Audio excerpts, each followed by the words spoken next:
takes it in overtime. Brady can chop, breakaway shoots, scores!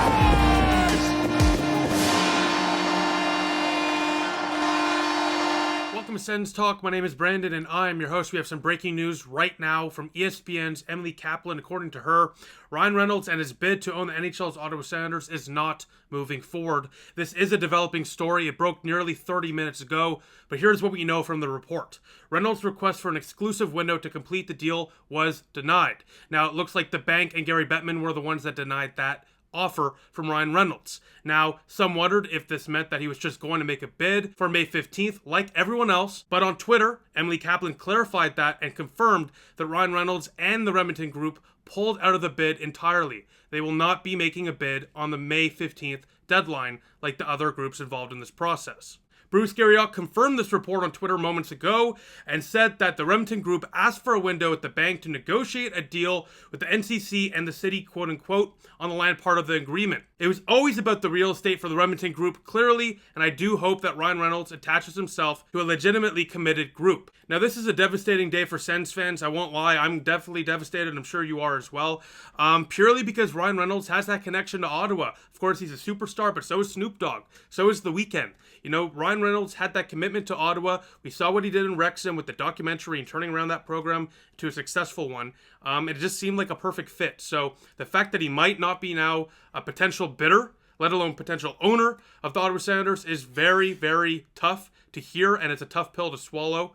I cannot believe that this has happened, especially with 4 days to go until the process. But once again, like I just mentioned, it clearly was only about the real estate for the Remington Group. So once again, I do hope that Reynolds can attach himself to another bid. So what's next? Like I just said, the possibility does exist that Ryan Reynolds attaches himself to another bid. Michael Andlauer, for example, is somebody that I've been mentioning for quite some time as a dark horse candidate. He owns 25% of the Montreal Canadiens, so he definitely has the deep pockets, that can absolutely operate an NHL franchise. As well, he's represented the Montreal Canadiens at the Board of Governor meetings as well, so he has that NHL connection and, pedigree as well.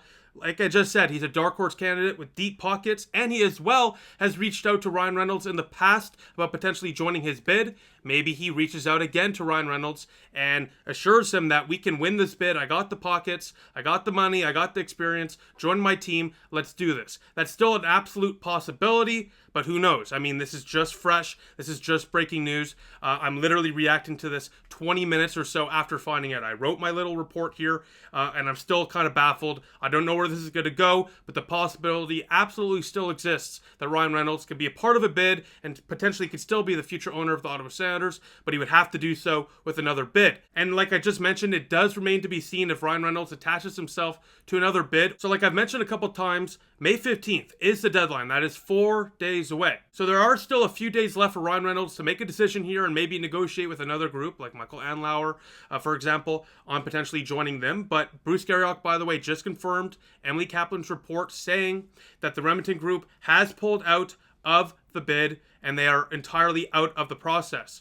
So what's really interesting to me, and I want to note this, is that Kaplan and Garriock both specifically have said the Remington Group has pulled out, but they haven't mentioned specifically that Ryan Reynolds is not seeking out potentially joining another bid. They haven't specifically mentioned that Ryan Reynolds himself is completely out of the process. They've just said the bid of that group, the consortium between Reynolds and, the Remington Group, has ended. Once again, that does not mean that Ryan Reynolds is entirely out of the process. It just means he's out of the current bid he was currently a part of. So once again, the fact that Kaplan and Garriock, two respected journalists of course, both confirming that the Remington Group is pulling out, but not specifically saying that Ryan Reynolds is pulling out entirely, gives me a bit of hope. There's a glimmer of hope that Ryan Reynolds sticks around here and joins the new bid. And we will absolutely keep you updated on that here on Sens Talk, of course, if there are more developments on this story. So I just wanted to point that out because this is not done. There's still a possibility, but it certainly looks dim now compared to like even yesterday. I mean, in my video a week ago, I said Ryan Reynolds and the Remington Group was the front runners. It looked like they were. That's what all the reports were saying as well. So I don't know how this happened. It's clearly a part of Remington Group. The fact that they clearly only cared about real estate, which I mean makes sense, they're a real estate firm. So it does suck that this has ended, but maybe this is not the end once again for Ryan Reynolds. But I will say right now that this effectively makes the Nico Sparks $15 billion back bid the front runner. And Snoop Diggity Dog might be the next owner of the Ottawa Senators. It'd be pretty cool if Ryan Reynolds, joined that bid as well, potentially. But they're absolutely the front runners. They got the most money in this process as well. But once again, the Kimmels with The Weeknd, can't count them out. Michael Anlauer, if he brings in Ryan Reynolds, I think that would make them the front runner as well. We shall see, but that's the latest we know right now. Just really, really tough pill to swallow here in Ottawa. Once again, Reynolds was very unique compared to Snoop Dogg and The Weeknd and Nico Sparks and Michael Anlauer and Kimmel and whatever, because all those guys are great and all, and they have star pedigree and everything, and they got deep pockets, but Ryan Reynolds had that local connection, and that was so key, especially after years of a split between the organization and ownership and the fan base. So just a really tough pill to swallow, and we'll keep you updated if there's more information out there on this news. I really do hope in the next few days we'll see Reynolds join another bid, but just a really tough day here, and just shocked. Frankly, just shocked. So we'll keep you updated, and I'll talk to you all soon. Go Sens, go.